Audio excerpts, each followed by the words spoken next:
ادھر جب حیدری مارکیٹوں میں جائیں گے، ابے یار ایک الگ دنیا ہے بھائی، کاش میری جیب میں بھی پیسہ ہوتا. یہ نہیں کہ تھوڑا سا اسی کے حیدری مارکیٹ سے ارلی جانب قبرستان ہے. یہ سارے حیدری والے تھوڑے دنوں میں کہاں کے لیٹے ہوئے ہوں گے؟ ادھر لیٹے ہوئے ہوں گے. تو قبرستان جا کے یہ بولا کرو، کاش میری جیب میں اعمال ہوتے. تو یہ جو مردے پڑے ہوئے ہیں نا، یہاں کیا کام آئے گا بھائی؟ اعمال. تہجد ہوتی، تراویح ہوتی، تلاوت ہوتی، صدقے ہوتے، خیرات ہوتا، سچ ہوتا، اللہ کی محبت ہوتی، تو یہ قبر میں آج کیا ہوتی؟ کام آتی. قبر میں جانے کے بعد غریب امیر سب ایک ہی زبان بول رہے ہوتے ہیں، کاش بھائی ہم نے کیا جب فرشتہ آ کے قبر میں سوال پوچھتا ہے تو کئی حدیث میں آتے ہوئے سوال پوچھے گا، کتنی دکانیں تھی آپ کی، کیا بینک بیلنس تھا؟ یہ پوری ہے اللہ میاں کے یہ سوالات بولو ہے ہی نہیں. تو اس لیے میرے بھائی یہ دنیا سے دل لگانا، کسی سے گناہ ہو جاتا ہے نا، مجھے اس سے تبھی نفرت نہیں ہوتی کہ یار ایک وقتی کسی خواہش کی بیس پہ گناہ ہو گیا، اللہ توبہ کی توفیق دے. لیکن نیک آدمی اور دنیا پہ رالے ٹپکاتا ہو نا، بہت غضب آتا ہے اس شخص پہ. ایک دیندار صاحب تھے، ایک دن بڑی نیک پرہیزگار، چہرے پہ نور وور، ٹوپی داڑھی.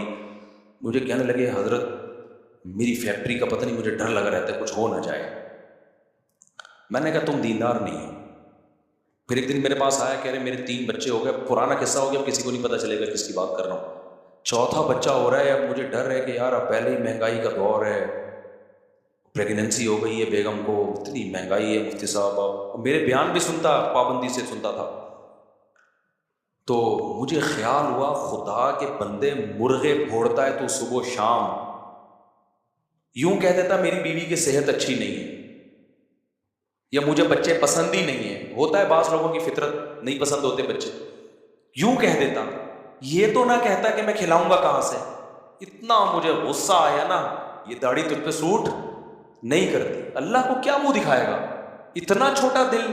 اس کا مطلب یہ داڑھی آپ کی کلچر کی بیس پر ہے.